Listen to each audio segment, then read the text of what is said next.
This podcast is made possible by Planful. Hello, this is Adam Swisicki, CFO of Brex, and you are listening to the CFO Thought Leader Podcast. This is episode 841. So my mantra going in was doing the right work at the right time with the right people with the right tools. And that was what I focused on in the first 12 months. Within 90 days of starting, I had developed a capabilities requirement list that I had gone to every major stakeholder. What is it that you need, that you want, that we're not giving you? I started with the accounting team, the finance team.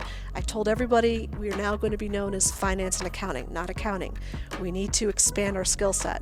I went to every major stakeholder. What are the pain points? How can we help you?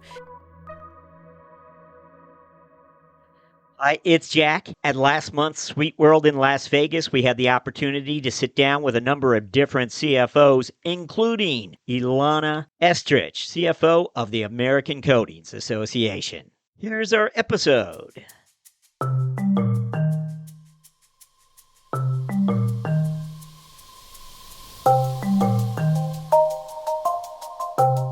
Inside the world of trade associations, the 135-year-old American Coatings Association has never strayed from its mission to advance the needs of professionals inside the paints and coatings industry. However, ACA members, like those of many associations these days, are becoming increasingly demanding when it comes to the value they receive in exchange for their dues. Enter Ilana Esterrich. Named ACA CFO in 2019, Esterrich has put in motion a finance transformation driven by team empowerment via people development and new technology systems. We talked to finance leader Esterrich about her CFO journey after this.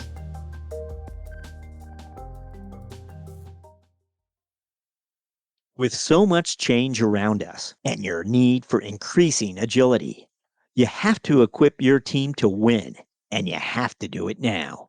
Join over 1,300 companies of all sizes using Planful to help plan and execute with greater confidence. Planful integrates your critical financial processes to serve the data you need, insights you demand, and the answers necessary to manage your business optimally. Planful lets you plan better, close faster, and report more accurately. And Planful's not just for finance and accounting. It's for the entire business to plan, collaborate, and drive increased financial performance. Take full control of how you administer and manage all of your financial processes and data. And put finance first collaboration at the heart of every decision. When finance is a team sport, you can be a champion. With Planful, you'll be a champion of finance. Get in the game by going to planful.com to learn more.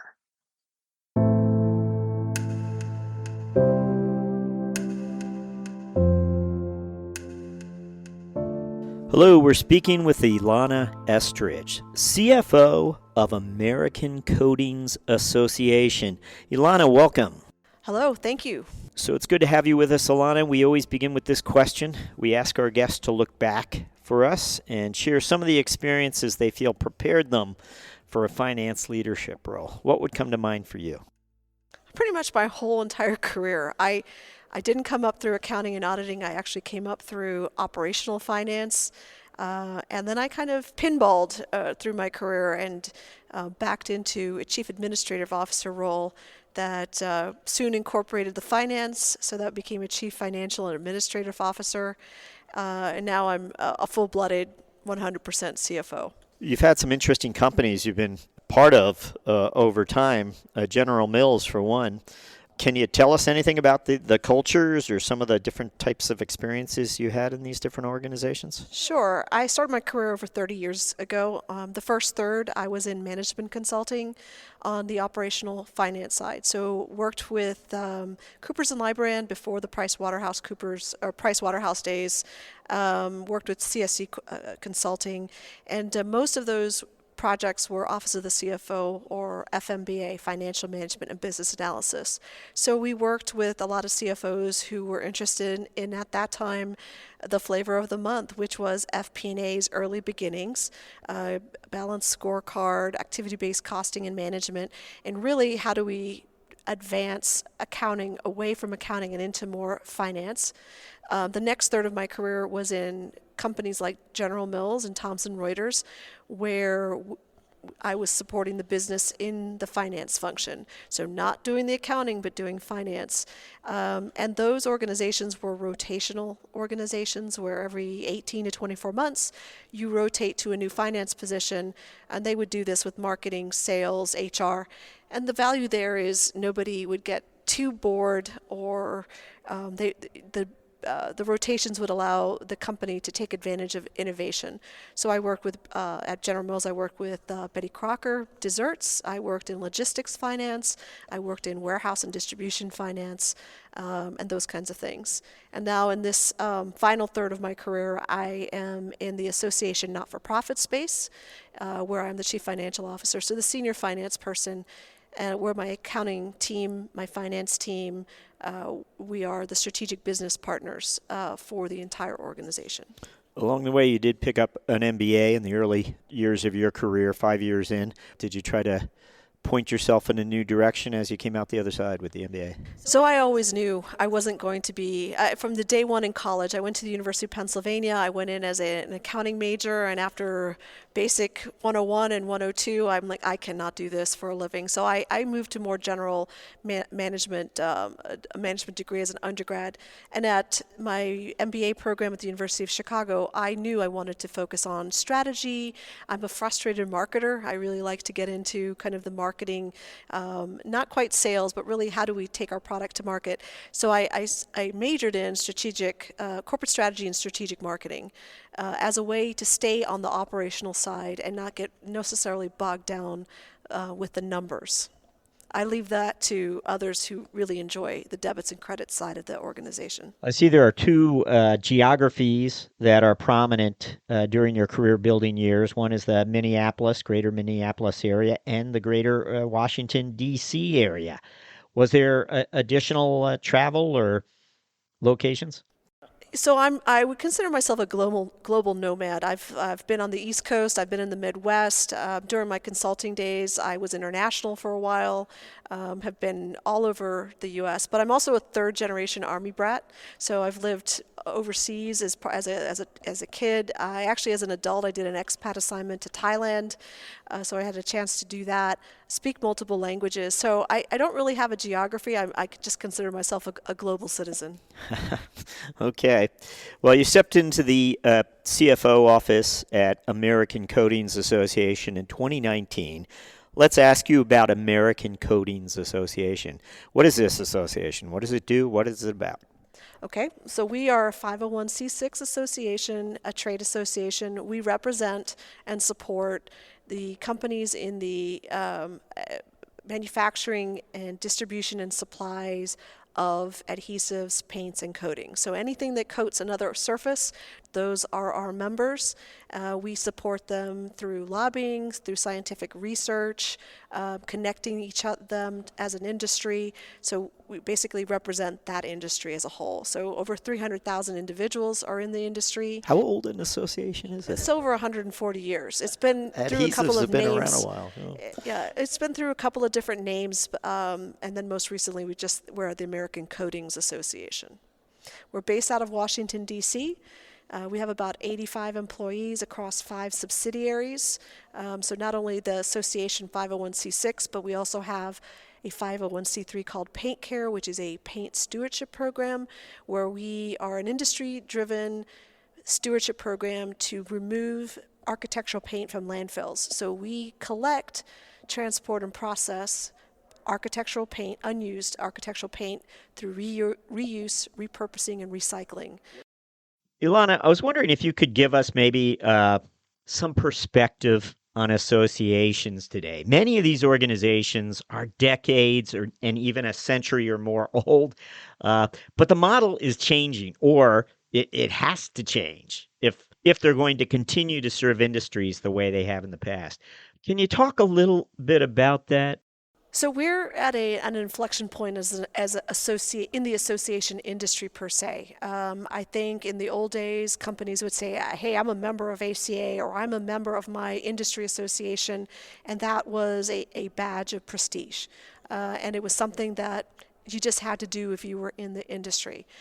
Nowadays, especially post-pandemic, organizations really want to know what they're paying dues for, what value are they getting for their membership in an association. So we need, as an association, to really think about where we want to be in the next 5 to 10 years, especially in industries that are consolidating, and so the physical number of members is declining, even though the mass of membership hasn't changed. So we have to figure out not only collecting dues from our members and using that to support the mission, but what do our members get in exchange? What is the numerical value of the dues that they're paying? And then also what we discovered post-pandemic is that associations need to also be considering virtual versus in person, the frequency of activities, webinars, other non-dues revenue in order to survive into the future. Because we're finding, like many associations, young people don't see the value of joining professional memberships unless there's something in it for them. And so we need to figure out, how do we maintain our membership? How do we maintain the caliber of services that we provide? And how do we stay worthy of the money that is given to us by our members? And so we have to think about growth, we have to think about expansion, and sometimes for some associations we would also have to think about merging and growing through acquisition. So the industry is changing. Now, does the ACA have sort of a marquee event or some in-person gathering that it's known for annually, or we how have would it the be? American Coding Show and Conference every 2 years on even years.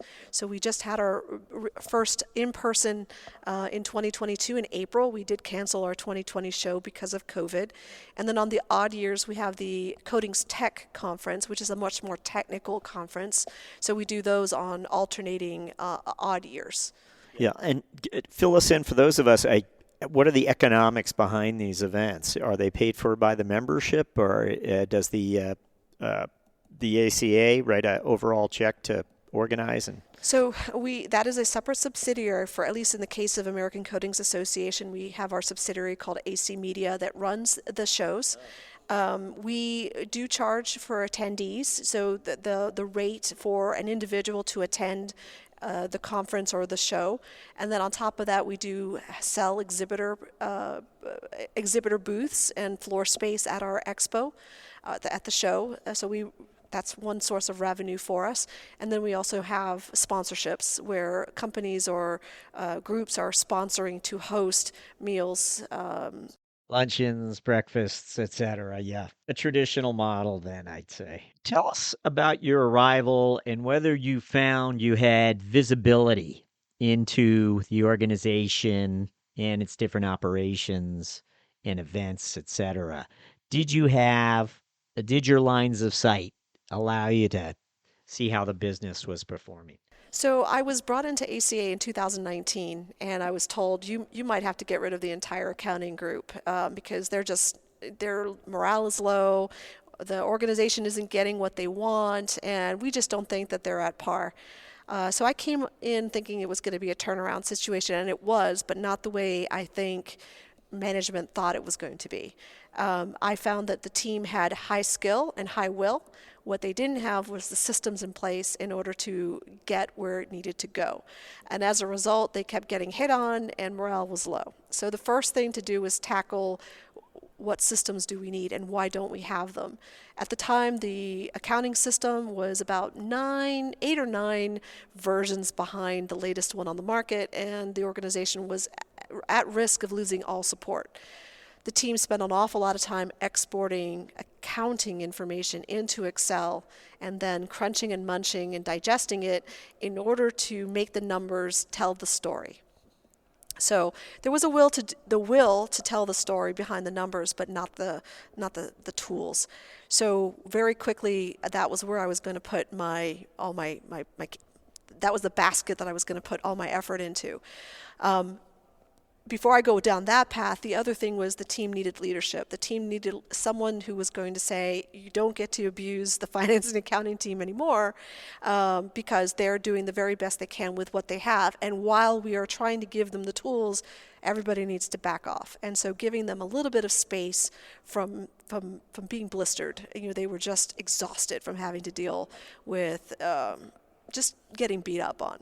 And the second thing was to give them professional development. Things are going to get better. We're going to upskill.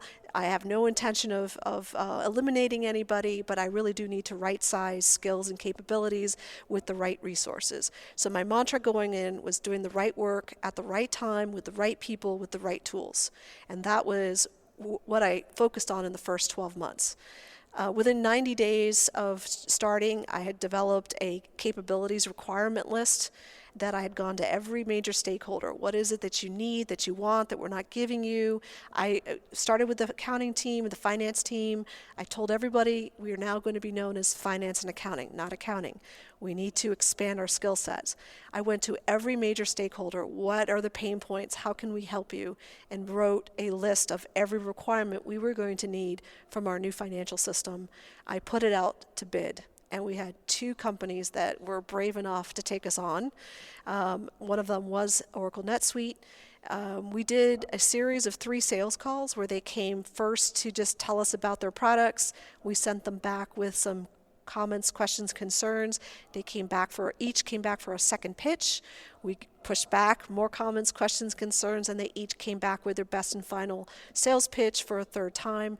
And it was very clear that NetSuite was where we wanted to put our investment. So I started in June of 2019. By October, we had a resolution. In November, I went to the board to request permission to sign this very large and important contract. We signed in December, and we kicked off the project in January of 2020. What happened in March of 2020, COVID, we were sent home for 2 weeks of quarantine, which became 2 months, and now 2 years later, we're kind of still there.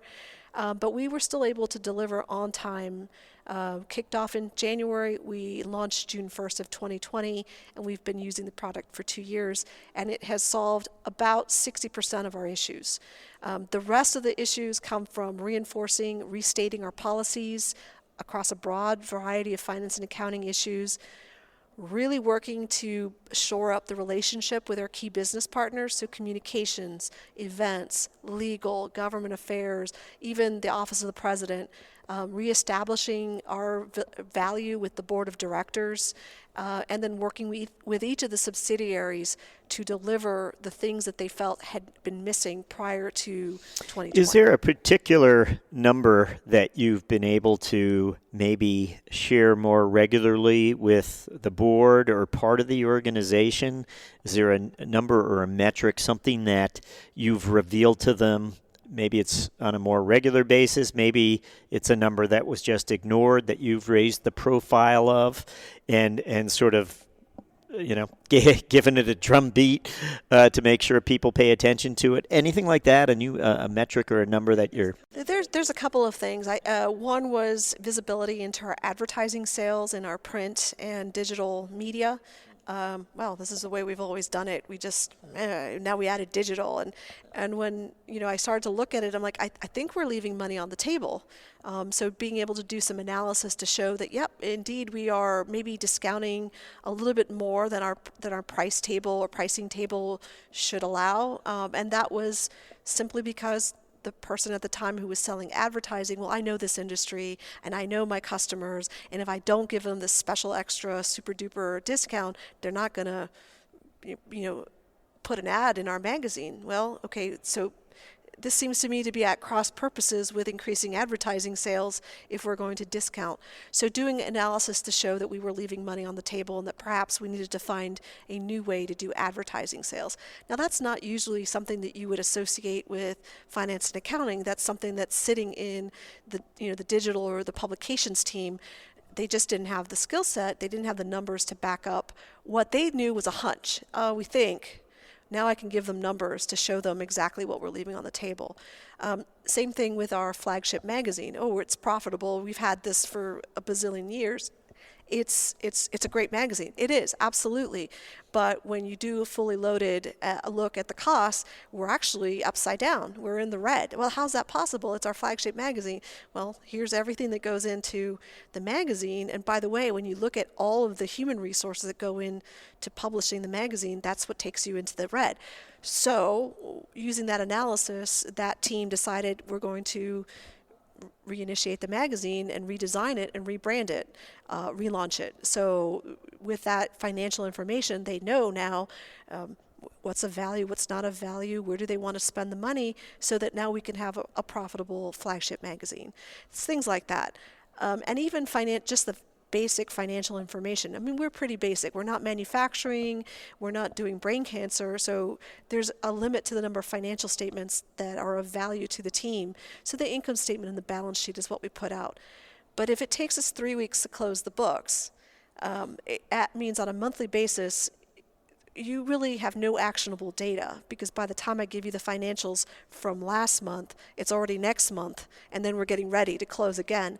So being able to reduce the close from 3 weeks down to a week does give you financial information faster, and it gives comfort to management and the board that we are good custodians of our dues that are provided by our members, and that the actions that we're taking strategically and tactically are showing results, and that they can move on and continue to do what they do month over month. We were able to implement forecasting, which is something the association had never done. It always relied on a budget, actuals versus budget, year-to-date June, year-to-date July. Well, the budget is it's overtaken by events the moment the board approves it, because you forecast in October or create a budget in October, you don't know that COVID's going to hit you in March, or that travel costs are going to go up, whatever the case may be. So we now have an ability to forecast, so we can do a 3.9, a 6.6, and we can give the board comfort that where we're going to land at the end of the year on 12/31. Forget about the budget that was budgeted or we did last year. Where are we going to end the year? And therefore, our budget for 2023 is going to start on that number, not on some fictitious number that's been outdated now for 14, 15 months. So there's a lot of things that we've been able to do with our systems and with investing in the finance and accounting team and upskilling and right skilling. Just to expand on that a little bit, in people development, and I think you said up front, you changed the name of the function really from accounting to finance and accounting, and sort of pointed your people in a broader direction with maybe more opportunities. When you did that, one would think that would be inspiring to some of the talent within your organization to know that they're not going to be trapped in an accounting job, or if they wanted to try something else. Or how am I doing? Am I close to your thinking, or what was your? So the first thing was to get the systems in place, and then the next year what we focused on was restructuring the finance and accounting team. And you're absolutely right. Nobody wants to come in and just be doing debits and credits every day for the rest of their lives. They want to know that they have advancement possibilities. And what we've learned through COVID was, the talent gap, the great migration, and people finding other opportunities that fit within their human needs. And luckily, we were able to get ahead of that way before the COVID situation became an issue. What I did is I moved people from being functionally aligned to specific subsidiaries, and now gave them skills that allowed them to do their job across all of our subsidiaries. I have folks that are focused on accounts payable, and instead of creating a hierarchy, I made it a circle. You are one team. You're handling thousands and thousands of invoices primarily because of our Paint Care subsidiary. And I don't really care if you do New York and you've got this. You're one team, and you're working to make sure that we have that accounts payable queue to as small as we can, and that we're raising risks early and as often as required. The core accounting team, the ones that are actually closing the books, now that they're going across all subsidiaries, if one is out on vacation or maternity leave, or I do lose someone to another great opportunity, the team can kind of self-correct, self-heal, and keep on carrying the torch while we fill that open position.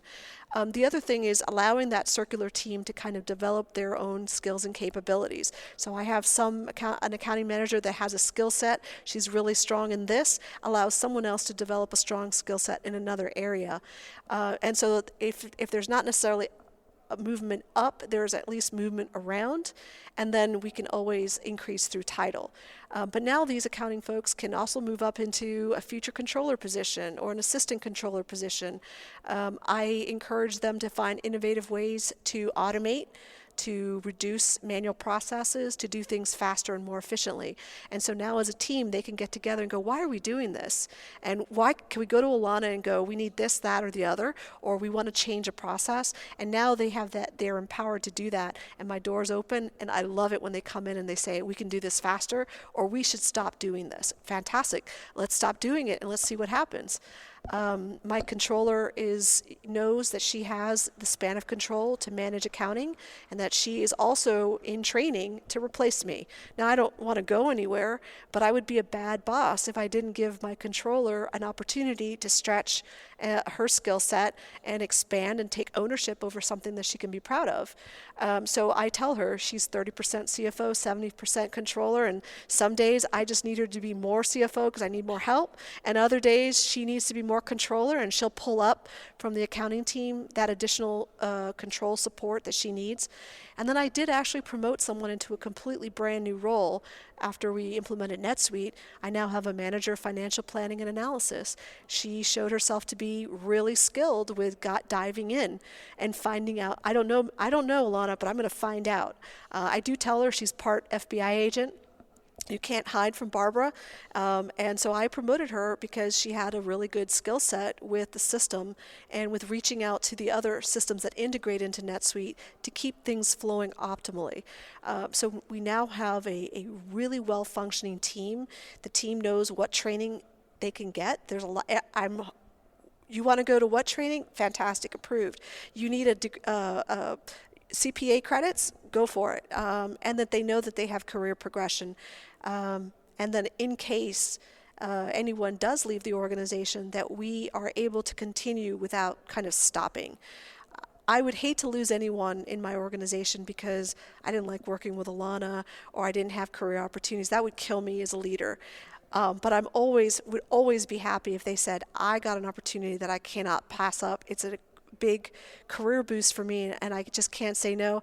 I will gladly help you pack up. I will walk you over to that new job, and we'll make sure you land softly. That for me is a mark of a success as a leader, and so I wanted my team to be designed that way.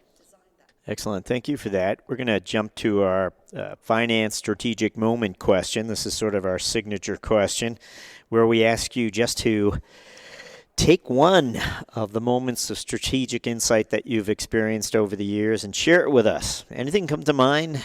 You know, I'm going to reach way back in. Prior to General Mills, I was with Pillsbury, and General Mills acquired Pillsbury. They announced it, I think they announced it the week I accepted the offer with Pillsbury, and it did take a year for the acquisition to go through and to be integrated.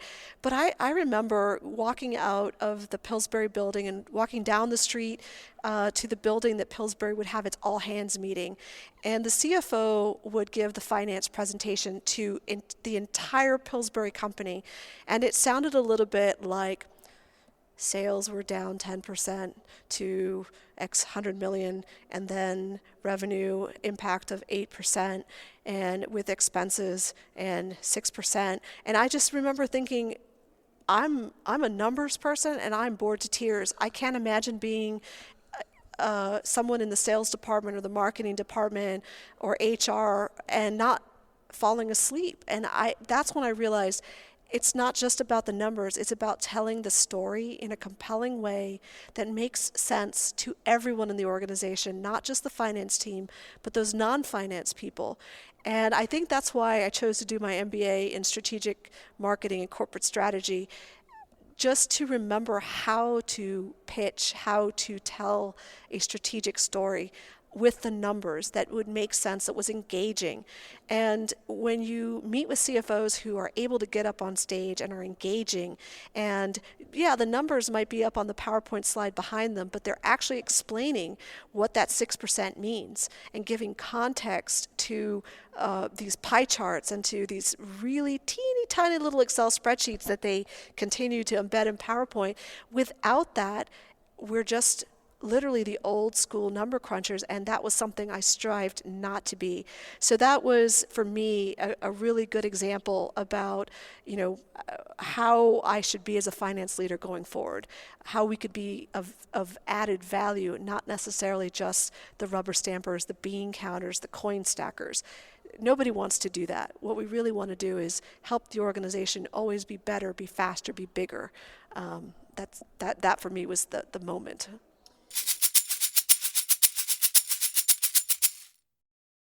Hello, I hope you're enjoying our talk with CFO Ilana Esterrich. Interesting tale of being part of the rank and file when Pillsbury was being acquired by General Mills. Of course, you have to imagine the Pillsbury CFO was a little distracted. Still, her point is well taken. Finance leaders can no longer afford not to read the room. They have to communicate with a broader audience in mind. Or so CFO Esterrich tells us. We now enter the mentoring round with Ilana Esterrich. You shared with us quite a bit happened shortly after you joined. It sounds like you got the wheels turning quickly to develop a sort of a new role, a new mission for finance. At the same time, we always like to ask you to look at the first 30 days you stepped into the CFO role. If you could go back in time and just give yourself a piece of advice, this is something you wish you knew at the very start of the CFO chapter you were opening. Well, if I could give myself advice, it would be change management is critical. I knew that as a former consultant, we had very strong change management skills, but in the consulting world, it's a separate department that comes in to help the client. It is really important for finance leaders to understand and know change management and understand human nature.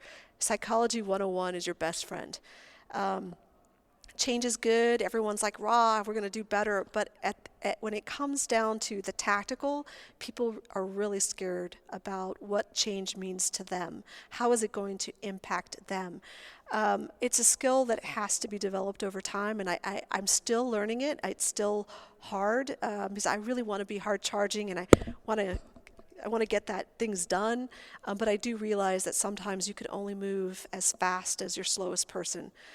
So the more time you spend up front in change management, in getting everyone on board, on not just telling in the organization what has to happen and how it's going to happen, but really doubling down on the why and the what's in it for the organization and what's in it for the individual. That makes, the more time you spend on that, the easier the execution and the implementations are. One thing I learned from my number one mentor was the first 30 days, shut up and listen and meet everybody. And I literally met everyone at ACA, every department. I went down into the staff levels. I wanted to understand how are the magazines put together? How do we put events together? What does the government affairs team do? Everything. All I did in 30 days was fact find and listen, and then figure out what change management obstacles do we have to deal with. We always like to ask our guests now to reflect a little on the personal side of things.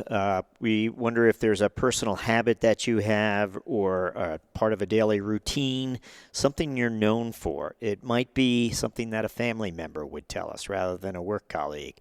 But anything come to mind when we ask for a personal habit or daily routine that you have that you're known for? Well, I'm an ambivert. I'm an extroverted introvert.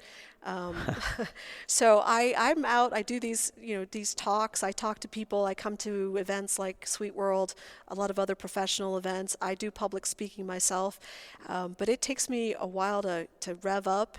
I do it. I'm on autopilot. It's all great, and then I go back to the hotel room and I literally am out of words, and I need to kind of introvert and kind of close down and recharge. And I think most people are like, no, there's no way you're shy. There's no way you're not anything but an extrovert. And I think people would be really surprised to know that I take a lot of self-care because I have a lot of things going in my head, but it takes a lot of effort to get it out. I do enjoy it, but I do have to retreat. That's interesting. I've heard that before about introverts and extroverts. It's funny. I think each of us, if only we came with a owner's manual, we're each so different, and it would be so helpful to understand right away from our earliest professional years to understand how we can optimize ourselves. But that's great. Thank you for that. Want to ask you for a book recommendation. Yes. So I'm a former military officer. I went to school on an ROTC scholarship and was a reserve officer for 10 years. And I credit a lot of the military training, a lot of the management skills that the military gave me for my style. And there is one book, Leaders Eat Last. And the name of the author escapes me, but I think it's Simon Sinek. It could be. But it escapes me right now. But Leaders Eat Last, and I think it's a great book that kind of marries corporate with kind of a military ethos and how to really motivate people and lead people and what leadership really means. And that's a book that I always recommend to everybody. Excellent. Thank you for that. We're up to our final question, Ilana, where we're going to ask you to look forward finally the next 12 months. We'd like to know what your priorities are as a finance leader over that period. As a finance leader, it's going to be retention. Right now, the market, especially in Washington, D.C., where we are based, is very hot, and finance professionals are flying off the shelves at increasingly higher salaries. And we're still short-staffed. So I want to make sure that we retain our best employees and make sure that we're competitive. And then there's the return to quote-unquote normal. We are not going to return to normal. We're just going to reach a different normal. But things like inflation factors, increased costs in travel and expenses, and we're not going to look like 2020 or 2021, but we're also not going to look like we did in 2019. So retention and people. And then what does this new 2023, what challenges is that going to bring, mostly on the inflationary side and on the expense side? Ilana Esterrich, thank you for joining us on CFO Thought Leader. Thank you.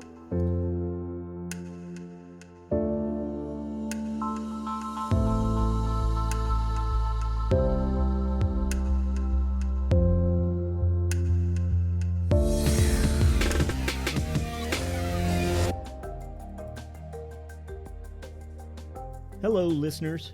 Do us a favor. Be certain to subscribe to CFO Thought Leader on Apple Podcasts, or if you're an Android user, check us out on Spotify or Google Play. If you like the show, please recommend it to a friend.